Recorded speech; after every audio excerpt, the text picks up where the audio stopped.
मैंने भी अपनी बात कही थी कि मैं भी बताऊंगा। मेरी भी सत्संग और भक्ति के प्रति कोई रुचि नहीं थी, सच्चाई की बात यह है। मैं भी, बल्कि मेरी हालत तो ये थी, मेरी माँ बहुत सत्संगी थी, कभी से थी, लेकिन संसार स्वार्थी है। मैं भी ऐसे मतलब का था। 8वीं क्लास के पेपर दिए मैंने, इंग्लिश का पेपर अच्छा नहीं हुआ। रिजल्ट जो जो नज़दीक आता गया, मेरी माँ को पहले तो मैं कहता था मैं क्यों जाया करती है सत्संग में। अब मेरा मतलब जब याद आया तो मैं कहने लगा माँ तू सत्संग में जाती है? बोले हाँ। बड़े प्यार से, माँ क्या बताता है भगत? जब महाराज जी नहीं कहते थे, संत नहीं कहते थे, पीले वस्त्र रखते थे, बाल ब्रह्मचारी थे, भगत कहते थे महाराज जियों को। बोला कि वो खुश हुई कि ले भाई आज तो बेटे ने याद किया। बोला कि सब कुछ बताते हैं। महा तो मेरी यूं पूछ के आई है मैं पास हो जाऊंगा 8वीं में, मतलब मेरा बड़ा प्यार से बोला। वो खुश होगी कि ले भाई बेटे का आज तो दिल में कुछ आई, गुरु के प्रति भी, भक्ति के प्रति कोई तो संस्कार जागा। और दूसरी चीज़ ये भी है कि आइंदा के लिए ये शोर शराबा करता था, क्यों जाती है ये नहीं कहेगा। गई, हिम्मत इंतज़ार करता पाया, आई वापस। मैं बोले पूछ के आई माँ? बोली पूछ के आई। मैं क्या बोले? करने लगे हो जाएगा पास। मुझे यकीन नहीं आया, क्योंकि मैं तो पक्की तसल्ली लिखवा लेना चाहता था। मैं बोले माँ पूरी तसल्ली से पूछ के आई? बोले पूरी तसल्ली से। मैं यूँ करिए कल फिर पूछिए। बोली कि फिर के पूछूं? जब एक बार कह दी, संत तो एक बार कहते हो वो वचन पूरा हो जाए। माँ अच्छा सब बात पूरी हो तो माँ मेरी भी पूरी हो जाएगी? बोली हाँ पूरी होगी।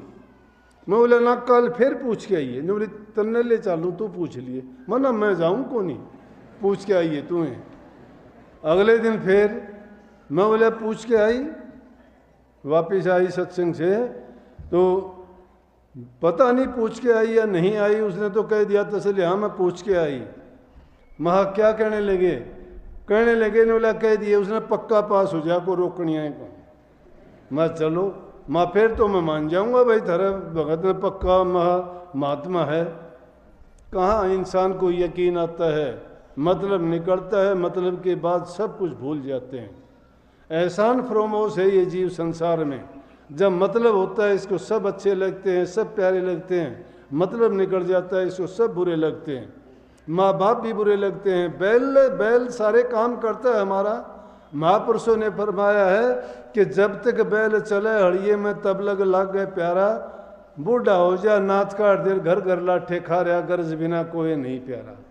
गरज के बिना कोई प्यारा है ही नहीं इस दुनिया में। सब स्वार्थ से लिपटे हुए हैं। माँ हो, बाप हो, भाई हो, बहन हो, जमाई हो, धी हो, कोई भी हो, जितने भी हैं स्वार्थ के नाते हैं सारे के सारे। वही हालत बूढ़े माँ बाप की है। मतलब निकल गया, कुछ दिन के बाद में रिजल्ट आया, मैं पास हो गया। वो तो बड़ी खुश हो के कहे कि बोले देखा बताया था ना पास हो गया। मैं क्या हो गया?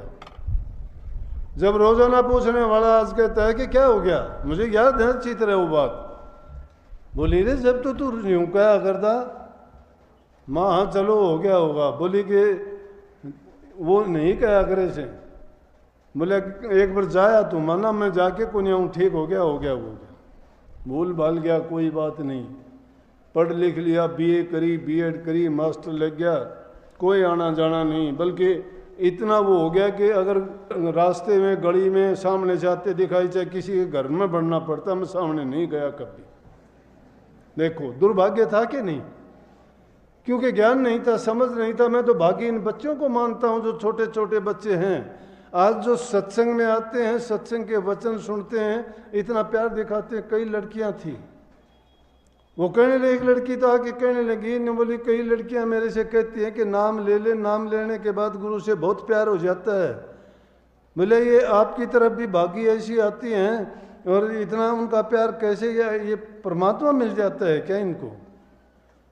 महा प्यार से बढ़ के परमात्मा नहीं है। जब इंसान को प्यार मिल गया, उसको यकीन और तसल्ली होगी, तो फिर उससे बढ़ के कुछ है ही नहीं। इसीलिए इस शब्द की आखिरी लाइन आपने सुनी होगी ने, उसमें कही ना कहीं आना ना कहीं जाना, आप पे बीच समाना। वो आना जाना और कहाँ है परमात्मा को जिस कण कण में हम मानते दूर नहीं है, हमारे पास है, हमारे अंदर में है, हमारे सांस सांस में है, हमारे इरादे में, हमारे विश्वास में है, हमारी श्रद्धा हमारे यकीन में है, हमारी सोच में समाया हुआ है। जब सोच हमारी गंदी है तो परमात्मा हमारे से लाखों मील दूर है, नहीं है वो कहीं भी। हमारे ख्यालात अगर अच्छे नहीं है हमारे पास परमात्मा, कहीं भी नहीं है, ना कैलाश पर्वत पे भी नहीं है, कभी सोचते हो, साथ में आसमान पे भी नहीं बैठा है।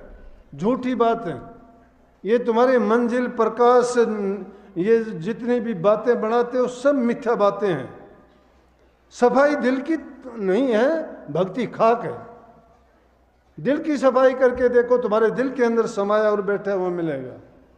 कहीं जाना आना है ही नहीं। ये बातें ऐसे नहीं कह दी गई। जब भी कोई बाणी लिखता है वो बाणी उस मंजिल पर बैठ के लिखी जाती है जो रूहानियत का ऊंचे से ऊंचा दर्जा है। उस वक्त में लिखते वक्त कलम उसकी नहीं, सतगुरु के हाथ में होती है। और जो लिखवा दिया जाता है वो लोह की लकीर पत्थर पर अक्षर लिखे जाते हैं, अमिट होते हैं। लेकिन वो कैसे हैं कि लाल अगर किसी कुम्हार को मिल जाए तो गधे के गले में बांध देगा, क्योंकि गधा ही प्यारा है उसको सबसे। कीमत लाल की नहीं जानता वो। जब उस चीज की कदर जिसको पता लग जाता है तब वो समझता है कि बात क्या है।